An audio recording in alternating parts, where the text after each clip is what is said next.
সুনির্দিষ্ট একটি দেশকে সুবিধা দিতে অন্তর্বর্তী সরকার তড়িঘড়ি করে জ্বালানি ও বিদ্যুৎ মহাপরিকল্পনা 2026-2050 হাতে নিয়েছে বলে অভিযোগ করেছে Centre for Policy Dialogue CPD.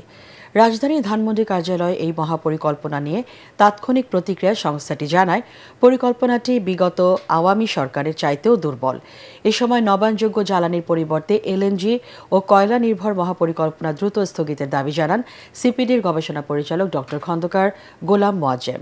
Imdadullah বাবুর রিপোর্ট।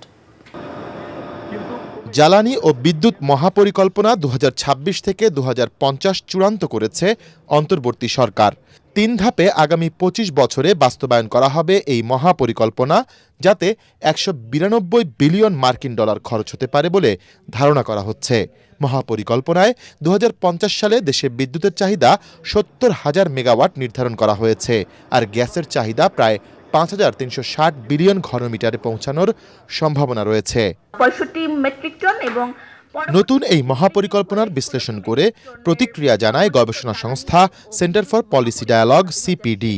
মূল প্রবন্ধে গবেষক হেলেন মার্শিয়াত প্রিয়তি বলেন, এই মহাপরিকল্পনা 2023 সালে আওয়ামী লীগ সরকারের পরিকল্পনার চাইতেও দুর্বল। অন্যান্য প্ল্যানগুলোতে যেভাবে রিনিউয়েবল এনার্জি ডেফিনেশনকে কিছুটা ডিস্টর্ট করার চেষ্টা করা হয়েছে, এই প্ল্যানেও সেটা করা হয়েছে। এলএনজি কে প্রায়োরিটি দেওয়া হয়েছে, এই প্ল্যানেও সেটা করা হয়েছে। সমন্বিত জ্বালানি ও বিদ্যুৎ মহাপরিকল্পনা 2023 সেইটার চেয়ে ভালো কোনো পরিকল্পনা হয়নি, বরঞ্চ কোনো ক্ষেত্রে তার চেয়ে খারাপ কিছু হয়েছে। এ সময় বিশেষজ্ঞ ও অংশীজনদের সাথে আলোচনা না করে তাড়াহুড়ো করে কার স্বার্থে এই মহাপরিকল্পনা, প্রশ্ন তোলেন সিপিডির গবেষণা পরিচালক ডক্টর খন্দকার গোলাম মোয়াজ্জেম। সোলারের বাইরে অন্যান্য যে সমস্ত জ্বালানি রয়েছে যেগুলো কিনা কার্বন ইমিটিং, সেই ধরনের জ্বালানিকে কেন এটার ভিতরে সোলার নাম দিয়ে যুক্ত করা হয়েছে? আগের সরকার তো তাও ক্লিন বলে সেটাকে কিছুটা অন্য নাম দিয়ে ব্যবহার করার চেষ্টা করেছে। আমরা এই 60,000 মেগাওয়াট বিদ্যুৎ কোথায় রাখবো?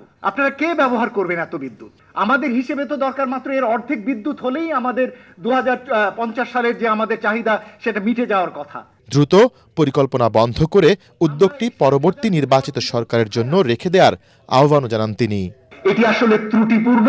এটি বিশেষ স্বার্থ গোষ্ঠীকে সুবিধা দেওয়ার জন্য, মূলত জীবাশ্ম জ্বালানি যেখানে তেল, কয়লা, এলএনজি যুক্ত তারা, এবং দীর্ঘমেয়াদে এই পরিকল্পনা কার্বন নিঃসরণ রোধ প্রক্রিয়াকে ধ্বংস করবে। আমরা মনে করি অন্তর্বর্তী সরকারের এই মহাপরিকল্পনা প্রণয়ন কার্যক্রমটি স্থগিত করা দরকার। অনুষ্ঠানে পরবর্তী নির্বাচিত সরকারকে এ খাতের জন্য একজন বিশেষজ্ঞ ব্যক্তিকে মন্ত্রী হিসেবে দায়িত্ব দেওয়ার অনুরোধ করে সিপিডি। একটি জিরো সম্ভবত হারিয়ে গেছে। ইমদাদুল্লাহ বাবু, ATN বাংলা, ঢাকা। জনগণের কল্যাণে কাজে